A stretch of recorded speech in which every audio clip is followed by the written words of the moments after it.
Post मिलना तो शुरुआत है, बट पोस्ट से जो आपको रिस्पॉन्सिबिलिटीज़ और दायित्व मिलता है उसको आप किस ढंग से निभाते हैं ये एक्चुअल मायने रखता है। आपने जो बीपीएससी सर क्रैक किया वो मतलब ऐसे ही रैंडमली आपने क्रैक किया था या फिर उसके लिए भी तैयारी आपने किया प्रॉपर, या फिर बीपीएससी की तैयारी करके ही उसको आपने फॉलो किया? तो मेरा तो यही मानना है कि जो भी बीपीएससी के भी स्टूडेंट हैं वो यूपीएससी लेवल की तैयारी करें। ये बोलना आसान है कि भाई गांव के परिवेश से बहुत सारे ऐसे लोग हैं जिनको यूपीएससी लेवल जो लगता होगा काफ़ी हाई है, बट ऐसा कोई हाई नहीं है, बस अप्रोच का अंतर है। मेट्रो में एक दिन आप पढ़ रहे थे? हाँ, पढ़ रहे थे, क्योंकि भाई उस दिन बहुत गर्मी लग रही थी मुझे, तो वो दिन भी मैंने देखा है, बहुत हाई था। जब मैं दिल्ली पहुंचा सोचिए कि एक बार फोड़ देंगे। हाँ, दिल्ली वही था कि मेरा नहीं निकलेगा तो किसका निकलेगा। फिर जाकर अपनी वहाँ पे औकात समझ में आ गई कि यहाँ पे तो बहुत बड़ा गेम है। ग्रुप स्टडी को ना नहीं बोलूँगा कि अच्छी नहीं होती है, खराब नहीं होती, मैंने नहीं किया क्योंकि मेरे नेचर के हिसाब से वो मैच। लेकिन कभी कंपेयर की भावना नहीं आती थी कि मान गए कि कंपटीशन है, यूपीएससी का एग्जाम देना है, बीपीएससी का देना है, इतने सारे स्टूडेंट बैठेंगे, वो कैसे हैं, वो मतलब किस तरीके से बेटर करते हैं? देखिए, मेरे हिसाब से कुछ भी नहीं पढ़ना चाहिए। सर, आपके अंदर कभी ऐसा ख्याल आता था, कभी बेचैनी ऐसा आता था कि मतलब मान गए कि हम हिस्ट्री पढ़ रहे हैं, स्पेक्ट्रम पढ़ रहे हैं, ये शायद सफिशिएंट ना हो, कुछ और देखें मार्केट में? 71st के लिए जो अगले साल 30 सितंबर को होगा, एक साल से ज़्यादा समय है, तो वो एस्पिरेंट अभी से क्या कर सकता है कि जैसे कोई बिगिनर है तो अभी वो किस तरीके से? देखिए, सब जय हिंद दोस्तों, आप सभी को 78th इंडिपेंडेंस डे की हार्दिक शुभकामनाएं। 78th इंडिपेंडेंस डे, अब फ्रेंड्स ज़्यादा दूर नहीं है, लेकिन पीडब्ल्यूपीएससी वाला एंड यूपीपीएससी वाला का ऑफर आप सभी के लिए आ चुका है, यानी कि इस बार का 15 अगस्त with PW. Guys, PW BPSC वाला के सारे बैचेज पे अप टू 83% एंड यूपीपीएससी वाला के सारे बैचेज पे अप टू 80% का आपको महा डिस्काउंट ऑफर मिल रहा है इस इंडिपेंडेंस डे पर। Saksham 71st BPSC foundation English batch आ गया है, जिसका प्राइस 9,999 की जगह सिर्फ 4,499 मिल रहा है। प्रथम 71st BPSC foundation Hindi medium में 9,999 प्राइस है, ऑफर प्राइस में ये 4,499 मिलेगा। Across fast track 78th BPSC English batch 1,699 मिलेगा, जिसकी प्राइस जो है कि 6,999 है। ऊर्जा fast track 78th BPSC Hindi batch की भी आपको 1,699 में है, जिसका प्राइस 6,999 है। Unity 78th BPSC integrated English batch 3,499 मिलेगा, 7,999 की जगह। या श्री 78th बीपीएससी की क्रिक बैच हिंदी मीडियम के लिए 7,999 इसका एक्चुअल प्राइस से रिड्यूस करके 3,499 किया गया है। निर्माण Bihar special batch bilingual for 78th BPSC pre सिर्फ 599 में अवेलेबल है। करंट अफेयर जिसका वीक है उसके लिए आपको रफ्तार रैपिड करंट अफेयर प्रोग्राम 899 में है, 1999 की जगह। तो फ्रेंड्स, ये था बीपीएससी के बैचेज। यदि आप यूपीपीएससी की भी प्रिपरेशन करते हैं तो इसमें बहुत सारे शानदार ऑफर है। प्रथम 2.2 UPPSC 2025 Hindi batch 9,999 actual price है, ऑफर में 4,499 मिलेगा आपको। सक्षम 3.2 यूपीपीएससी 2025 के लिए इंग्लिश बैच भी 9,999 की जगह सिर्फ 4,499 मिल जाएगा। यूपीपीएससी 2024 यूनिटी इंटीग्रेटेड बैच 7,999 से कम करके 2,999 में अवेलेबल है। UPPSC 2024 prelims plus RO 2023 prelims test series combo online 899 में है। Sanjeev 2.2 batch UPPSC prelims 2024 and RO prelims 2023 only 399 में है, 1,399 की जगह। यूपीपीएससी एकीकृत प्रीलिम्स टेस्ट सीरीज का ऑफर प्राइस 1,699 हो गया है, 6,999 की जगह। UPPSC 2025 prelims 2.2 test series independence day offer में सिर्फ 999 मिल रहा है। UPPSC 2024 prelims FLT test series सिर्फ 399 में मिल रहा है, 1,999 की जगह। सो फ्रेंड्स, पीडब्ल्यूपीएससी वाला एंड पीडब्ल्यूपीएससी वाला के बहुत शानदार मौका है, आप सभी को अपने बैचेज को ज्वाइन कर देना। तो इसमें जो भी आप बैच लेना चाहते हैं उसका लिंक मैं डिस्क्रिप्शन में दे दिया हूँ, वहाँ पे क्लिक करके आप ज्वाइन कर सकते हो। और हाँ, ऑलरेडी इतना ज़्यादा आपको डिस्काउंट मिल रहा है, इसके अलावा आपको एक्स्ट्रा और डिस्काउंट चाहिए तो आप जो है कि SW5 यूज करेंगे तो आपको 500 रुपीज़ का इंस्टेंट डिस्काउंट मिल जाएगा। Thank you so much. नमस्कार दोस्तों, स्वागत है आप सबका एक और इंस्पायरिंग और इन्फॉर्मेटिव वीडियो में। हमारे साथ अभी सिद्धांत कुमार सर हैं। सिद्धांत सर 66 बीपीएससी में 5 रैंक के साथ assistant commissioner post of Bihar finance service में सेलेक्ट हुए थे। इनके साथ ऑलरेडी हम एक सेशन कर चुके हैं। तो अभी सर जो है कि यहाँ पे कर भवन पटना में भी सर वर्किंग है, लेकिन 2024 में जो अभी रिजल्ट आया है मई में, उसमें सर जो है कि 114 रैंक के साथ सर प्रॉपर आईएएस बन चुके हैं। तब थोड़ी दिन में सर यहाँ से जाने वाले भी मसूरी ट्रेनिंग के लिए। तो सर से जानिए कि सर का जर्नी कैसा रहा था, मोटिवेशन क्या रहा था, और बीपीएससी को लेते हुए यूपीएससी की तरह भी बात करेंगे कि बीपीएससी और यूपीएससी में किस तरीके से सब कॉम्बिनेशन बैठा सकते हैं और कितना डिफिकल्ट होता है बीपीएससी एस्पिरेंट्स को यूपीएससी क्रैक करना। अब तो हालांकि बहुत कुछ सिमिलर हो गया है। तो इस वीडियो को लास्ट तक देखिए और चैनल को सपोर्ट, चैनल को सब्सक्राइब और उसको लाइक शेयर करना मत भूलिए। सर सबसे पहले सर कॉन्ग्रेचुलेसन फिर से। Thanks a lot. तो सर थोड़ा सा अपने बारे में बता दीजिए, हालांकि सभी लोग जानते ही हैं। जी, मेरा नाम सिद्धांत कुमार है और मेरी 66वीं बीपीएससी में 5वीं रैंक आई थी और मुझे बिहार फाइनेंस सर्विस मिला था। और उसके बाद 2023 की जो यूपीएससी सिविल सर्विस परीक्षा है उसमें मुझे 114वां स्थान प्राप्त हुआ है और मैं इंडियन एडमिनिस्ट्रेटिव सर्विस में लवासना में ज्वाइन करूंगा 26 अगस्त को। और मेरे पिताजी की हार्डवेयर की शॉप है मुन्ना चौक पटना पे और मेरी माताजी गृहिणी है।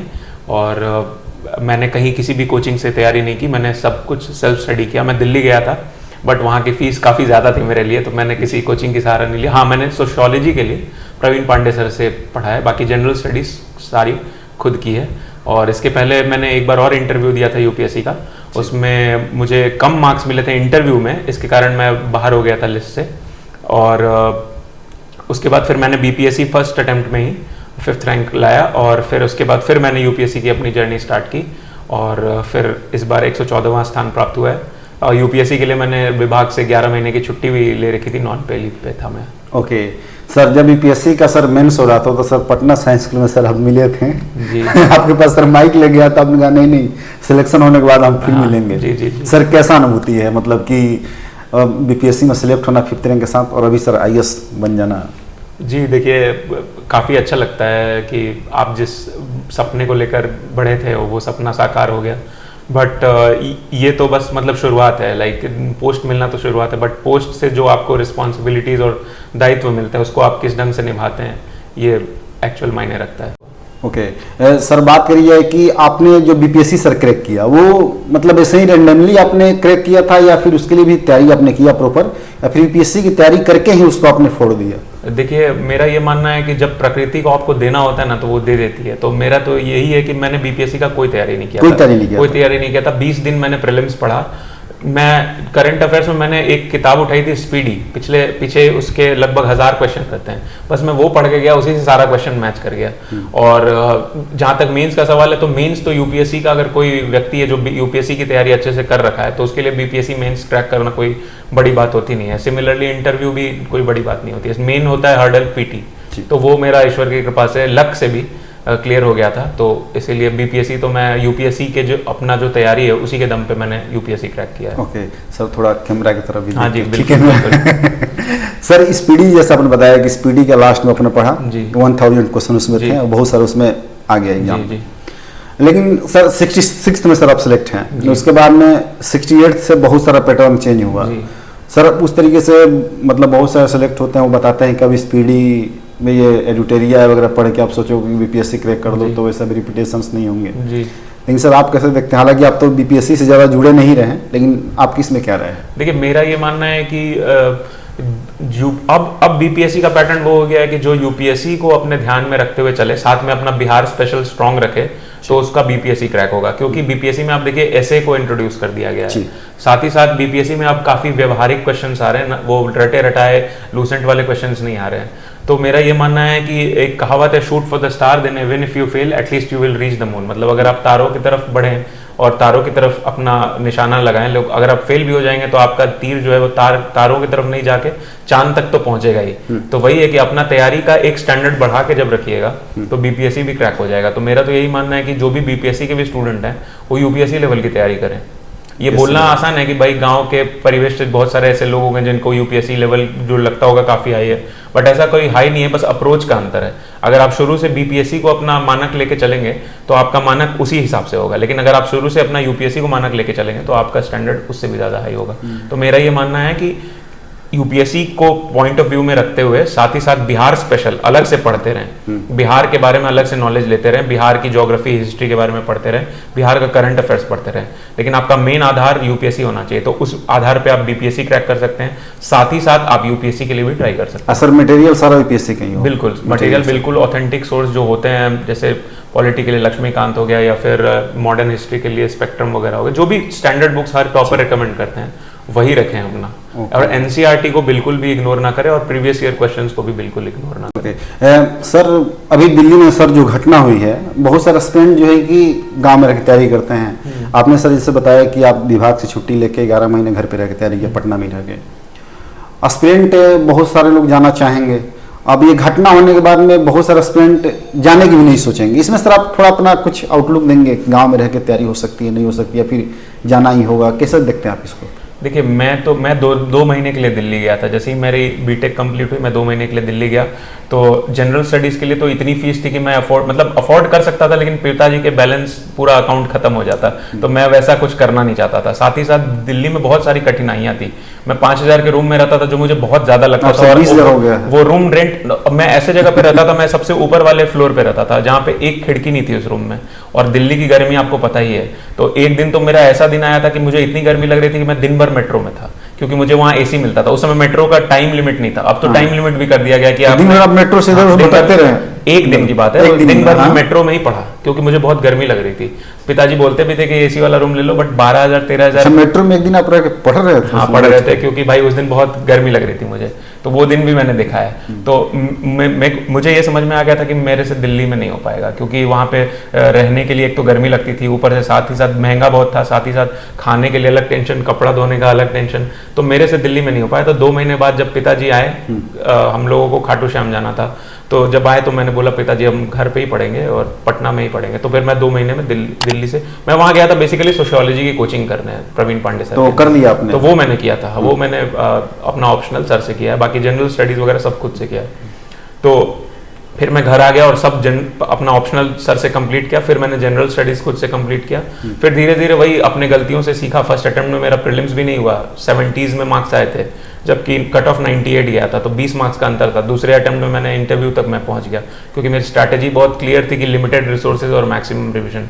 फिर थर्ड अटेम्प्ट में प्रीलिम्स इतना डाइसी है कि थर्ड अटेम्प्ट में भी प्रीलिम्स नहीं था। उसके बाद फिर ये आपके सामने परिणाम है कि मेरा इस बार 114वां स्थान प्राप्त हुआ। सर आप स्पेशली सिर्फ यूपीएससी की तैयारी कर रहे थे, तो ये कहना, ये क्वेश्चन मैं करूँ आपसे कि बीपीएससी एस्पिरेंट अगर यूपीएससी की तरफ टिल्ट होना चाहते हैं तो बिल्कुल बिल्कुल। मैं तो सबको यही बोलता हूँ कि बीपीएससी करके यूपीएससी क्यों करना है? यूपीएससी का ही स्टैंडर्ड रख के यूपीएससी और बीपीएससी करके यूपीएससी नहीं करना। नहीं, मेरा ये मानना है कि आप तैयारी बीपीएससी का मत करिए, आप तैयारी यूपीएससी का करिए, और साथ में बीपीएससी भी दीजिए बिहार स्पेशल को अलग से तैयार करके। लेकिन अगर आप सिर्फ बीपीएससी की तैयारी करिएगा तो यूपीएससी के लिए आपको फिर एक लेवल और बढ़ाना पड़ेगा। तो उससे अच्छा है कि अपना शुरू से ही लेवल बहुत स्ट्रांग रखे ना। ओके सर, आप आईएएस बन गए हैं, सेलेक्ट हो गए हैं, मतलब मैं आपसे एक सवाल पूछूं कि कैसे इस मतलब किस नजरिए से देखते हैं अपनी पूरे जर्नी को? कितना डिफिकल्ट रहा, कितना आसान रहा, कितना मतलब कि गिव अप करने का ख्याल आया, कितना अपने आप में ढाढ़स बनाया अपने, मतलब जिद्दी बनना, जो भी मैंने थोड़ा सा उसको ब्रीफ में बताया तो बाकी सारे स्टूडेंट जो रिलेट कर सके। देखिए, शुरुआत में तो मेरा मोरल बहुत हाई था। जब मैं अपने 3 नौकरी छोड़ के आया था, प्राइवेट की अच्छी नौकरी, एक तो हुआवे में 17 लाख की लंदन की जॉब थी, तो वो लंदन में वो मैंने छोड़ दिया। लंदन नहीं गया नहीं था मैं। अच्छा। मैं ज्वाइन ही नहीं किया, मैंने तीनों नौकरी अपनी ज्वाइन नहीं की। उसके बाद मेरा मोरल बहुत हाई था। जब मैं दिल्ली पहुंचा तो एक बार फोड़ देंगे। हाँ, दिल्ली वही था कि मेरा नहीं निकलेगा तो किसका निकलेगा। फिर जाकर अपनी वहाँ पे औकात समझ में आ गई कि यहाँ पे तो बहुत बड़ा गेम है। तो फिर मैं जब पहला अटेम्प्ट देने गया दिल्ली, जो 2 महीने मैं वहाँ रहा था, तो फिर मुझे रियलाइज हुआ कि यहाँ पे तो हर दुकान पे इतने बुक्स मिल रहे हैं, सब कोई कुछ पढ़ रहा है, कोई कुछ पढ़ रहा है, मैं कहाँ एग्जिस्ट करता हूँ। साथ ही साथ दिल्ली काफ़ी महंगा शहर है, मतलब वहाँ पे रहने के लिए आपको एटलीस्ट 20,000 25,000 रुपये चाहिए, तो उतना तो अब नहीं हो पाता अपने से। ये समझ में आ गया था कि अगर यहाँ रहेंगे भी तो 1 साल से ज़्यादा नहीं रह पाएंगे, क्योंकि इतना नहीं हो पाता। तो फिर मैं 2 महीने में ही आ गया। तो वो वाली जर्नी मेरी काफ़ी कठिन पूर्वक थी। मतलब उसमें आप डिमोटिवेट हुआ? उसमें डिमोटिवेट हुआ। उसके बाद सेकंड अटेम्प्ट में जब मेरा इंटरव्यू तक जाकर भी 124 मार्क्स आया इंटरव्यू में, तो वो भी फेज मेरे लिए बहुत डिमोटिवेटिंग था, क्योंकि उसमें अगर मुझे 150 या 160 नंबर मिल जाता तो आईपीएस मिल जाता मुझे। तो वो भी मुझे लगता था कि मेरे साथ ही क्यों हुआ। लेकिन वही होता है कि ईश्वर को जब आपको जो चीज़ देनी होती है तभी देते हैं। ईश्वर आपको वो चीज़ नहीं देते हैं जो आप चाहते हो, ईश्वर आपको वो चीज़ देते हैं जो आपके लिए सही हो, और जब आपके लिए सही हो। तो ये चीज़ समझने में लेट हो गई मुझे। फिर उसके बाद तीसरे अटेम्प्ट में प्रीलिम्स नहीं हुआ, तो वो भी काफ़ी डिमोटिवेटिंग फेज था कि इंटरव्यू तक जाकर फिर चौथे वाले में आपका तीसरे अटेम्प्ट में आपका प्रीलिम्स भी नहीं हुआ। तो फिर मैंने बीपीएससी की तरफ मुख किया और बीपीएससी में मेरा जब मुझे स्थान मिल गया तो मेरा कॉन्फिडेंस काफ़ी हाई हुआ। उसी तरह से इंटरव्यू में भी वो रिफ्लेक्ट हुआ, क्योंकि एक बार जब आपको वो एक स्थान में मिल जाता है तो वही बात है कि केबीसी में आप 3,20,000 अगर जीत गए हो तो अगर हारे हो भी तो 3,20 तो लेके जाओगे ना घर पे। तो वही वाला कॉन्फिडेंस था, वही झलका इंटरव्यू बोर्ड में।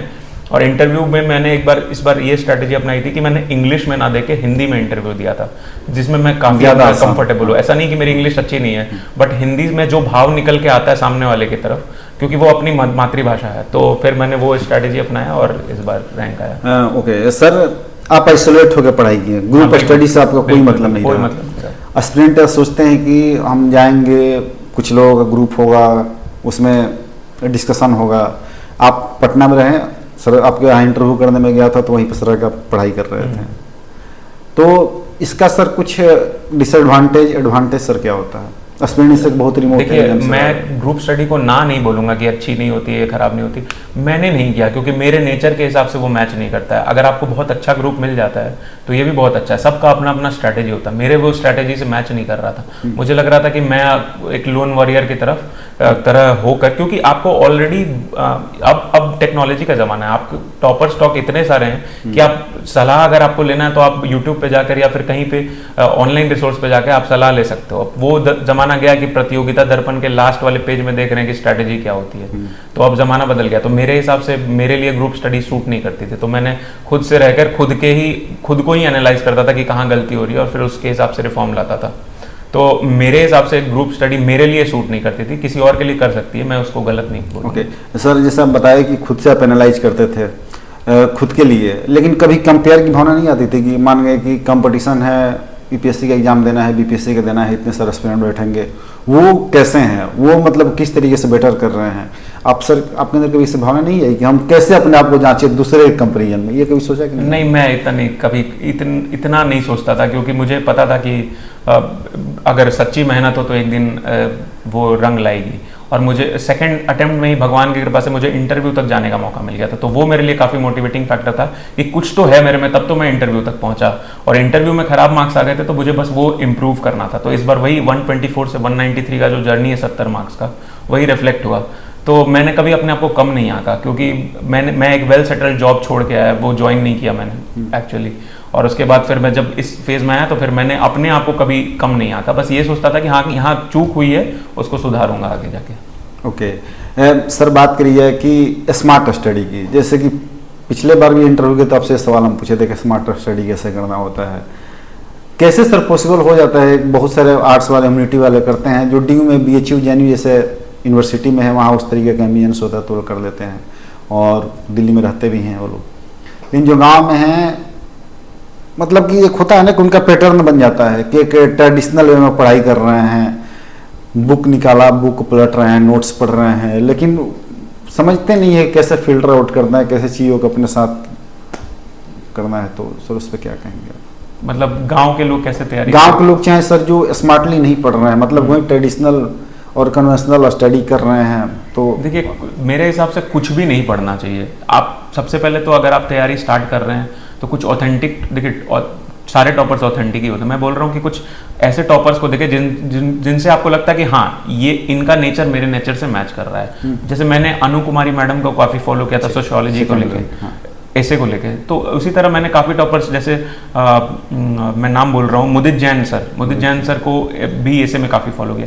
तो पहले आप टॉपर्स से सुन लीजिए कि वो किस ढंग से पढ़ें, उसके हिसाब से अपने नेचर में लाइए। कुछ भी पढ़ने बैठिएगा तब तो आपको खुद ही नहीं पता ना, आप थोड़ी उस स्टेज से गुजरे हैं।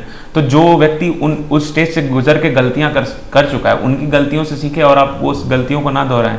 दूसरी बात ये, मैं हमेशा ये बोलता हूँ कि स्मार्ट स्टडी जो पढ़ाई के पॉइंट ऑफ व्यू से वो होता है मिनिमम रिसोर्सेज मैक्सिमम रिविजन।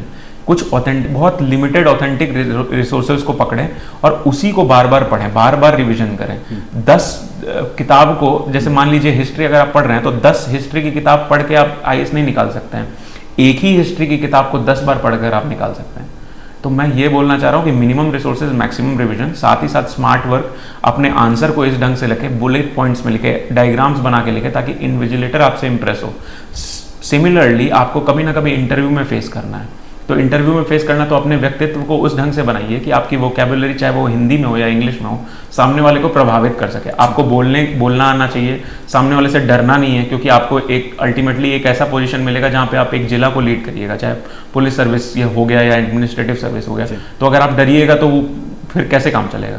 तो आप जिस जॉब की तैयारी कर रहे हैं उस हिसाब से अपने व्यक्तित्व को भी ढालना पड़ता है। तो इन सब चीज़ों को समग्रित करके आप फिर वो एग्जाम निकाल सकते हो। ओके सर, आपके अंदर कभी ऐसा ख्याल आता था, कभी बेचैनी ऐसा आता था कि मतलब मान गए कि हम हिस्ट्री पढ़ रहे हैं, स्पेक्ट्रम पढ़ रहे हैं, ये शायद सफिशिएंट ना हो, कुछ और देखें मार्केट में, या फिर ऐसा कभी आता था? देखिए अगर उसीलिए प्रीवियस ईयर क्वेश्चंस को करना काफ़ी ज़रूरी है। जब आप प्रीवियस ईयर क्वेश्चन देखेंगे तो आपको ये समझ में आएगा कि कुछ क्वेश्चंस ऐसे आते हैं जो हर बुक में दिए हुए हैं, और कुछ क्वेश्चंस ऐसे आते हैं जो किसी बुक में नहीं दिए हैं। वहाँ पे आपको अपना लॉजिक और अपना जो पढ़े हैं आप उसका बैकग्राउंड अप्लाई करना होता है। तो प्रीवियस ईयर क्वेश्चंस अगर कोई भी व्यक्ति पढ़े तो उसको समझ में आ जाएगा कि कोई भी एक बुक को पकड़ा जाए जो ऑथेंटिक बुक है, उसी से मेरा काम चल जाएगा। तो मैं ये समझ जाता था, जब भी प्रीवियस ईयर क्वेश्चन को मैं देखता था मैं समझ जाता था कि ये इस बुक में नहीं है तो ये किसी बुक में नहीं होगा। जैसे मान लीजिए कोई क्वेश्चंस अभी भी आप उठा के देखिएगा तो आपको समझ में आएगा दो तरह के क्वेश्चन आते हैं, या तो वो हर बुक में है या तो वो किसी ऐसे क्वेश्चन है जो कि आदमी सुना ही नहीं है। तो उसमें ऐसा नहीं है कि उसका आंसर नहीं निकल सकता, उसका आंसर निकल सकता है, बट वही है कि आपको वहाँ पे कनेक्टिंग द लॉजिक बैकग्राउंड, जैसे आप हिस्ट्री पढ़ते हो तो आपको बैकग्राउंड पता होता ना कि ये घटना इसलिए हुई थी, ये घटना इस समय हुई थी, तो उससे आप ऑप्शन एलिमिनेट करके सही आंसर तक पहुंच सकते हो। ओके सर, 78 बीपीएससी 30 सितंबर को होने वाला है, आप इस पे क्या मैसेज देना चाहेंगे एस्पिरेंट को? मैं तो यही मैसेज देना चाहूँगा कि व्यवहारिक क्वेश्चंस काफ़ी करें, जैसे लाइक लूसेंट पे सिर्फ जो वन लाइनर पॉइंट्स वाले क्वेश्चंस हैं उन पे ध्यान दे, बट वो पुराना वाला ज़माना गया। 67th के बाद से, इनफैक्ट 68th से ये चीज़ चेंज हो चुकी है। तो आप सबसे पहले व्यवहारिक क्वेश्चंस ज़्यादा, व्यवहारिक इन द सेंस के एनालिटिकल क्वेश्चंस ज़्यादा करें। साथ ही साथ आपको कभी ना कभी मेंस देना है तो आप उसी हिसाब से अपना ऐसे भी स्ट्रांग रखें, अपना राइटिंग स्ट्रैटेजी काफ़ी स्ट्रांग रखें, और फाइनली इंटरव्यू में जाकर, क्योंकि इंटरव्यू में यहाँ पे मेक और ब्रेक फैक्टर नहीं होता बीपीएससी में इंटरव्यू का काफ़ी कम रोल है एज कम्पेयर टू यूपीएससी। तो वहाँ पे इंटरव्यू में बिल्कुल सहज ढंग से इंटरव्यू देकर आप निकाल सकते हैं 70। ओके सर, 71st के लिए जो अगले साल 30 सितंबर को होगा, एक साल से ज़्यादा समय है, तो वो एस्पिरेंट अभी से क्या कर सकता है कि जैसे कोई बिगिनर है तो अभी वो किस तरीके से? देखिए सबसे पहले तो उनको एनसीईआरटी पढ़ना चाहिए। एनसीईआरटी पढ़ के उनको एक ऑथेंटिक बैकग्राउंड मिलेगा कि क्या क्या डेवलपमेंट्स हुई है, हिस्ट्री हो गया, ज्योग्राफी हो गया या जो भी। तो पहले अपना एनसीईआरटी पढ़े, उसके बाद किसी वन लाइनर बुक को पढ़ लें, क्योंकि अल्टीमेटली 30 से 40 क्वेश्चन आज भी वन लाइनर आ रहे हैं। तो वो जैसे लूसेंट हो गया या फिर महेश बर्णवाल का बुक हो गया, किसी का भी वन लाइनर वो पूरा रट लें, और उसके बाद फिर करंट अफेयर साथ में करें, बिहार स्पेशल को भी साथ में रखें। जैसे इम्तियाज़ अहमद सर का आप एमसीक्यू कर सकते हैं, और करंट अफेयर्स के लिए आप एडिटोरिया या स्पीडी दोनों में से किसी एक को पकड़ लें और उसको अच्छे से पढ़ लें। इन पांचों चीज़ को अगर आप कर लीजिएगा तो आपका पीटी निकल जाएगा। साथ ही साथ अपना आंसर राइटिंग डेली करते रहें। डेली 2 आंसर आप लिख सकते हैं, अगर 2 नहीं लिखा जा रहा है तो 1 लिखें, क्योंकि अभी आपके पास 365 दिन है। अगर आप 250 आंसर भी लिख लिए तो मोर देन सफिशिएंट होगा जब वो मेंस का टाइम मिलेगा उसके लिए, क्योंकि आपको शुरू से नहीं शुरुआत करनी पड़ेगी। तो और मेंस में फिर फुल्ली आंसर राइटिंग करें, और फिर मेंस जब हो जाएगा तो फिर इंटरव्यू की तैयारी करें, किसी भी इंस्टीट्यूट में जाके मॉक दे दें, क्योंकि मॉक तो हर जगह फ्री ही होता है। Okay, thank you so much sir, बहुत ही प्रोसेस सर आपने निकाला। Thank you. और सर 24 अगस्त को सर मसूरी जा रहे हैं ना जी सर, वहाँ ट्रेनिंग सर अच्छे से कीजिए आप जी। थैंक और सर उम्मीद है कि आप बता रहे थे जैसे कि आपको झारखंड कैडर अभी श्योर नहीं है, लेकिन उम्मीद लगा रहे हैं, है ना? बिल्कुल। तो हम भी चाहते हैं ईश्वर से यही दुआ करते हैं कि आपको झारखंड कैडर बिल्कुल, ताकि हम लोग भी मिलते जुलते। बिल्कुल। Thank you so much sir. तो दोस्तों ये वीडियो अच्छी लगी तो इस वीडियो को लाइक कीजिए, शेयर कीजिए, चैनल को सपोर्ट लिखना, सब्सक्राइब करना भूलिएगा। सर ने बहुत ही अच्छे आपको टिप्स दिया है, उसको अपने साथ आत्मसात कीजिए। Thank you so much. Thanks a lot.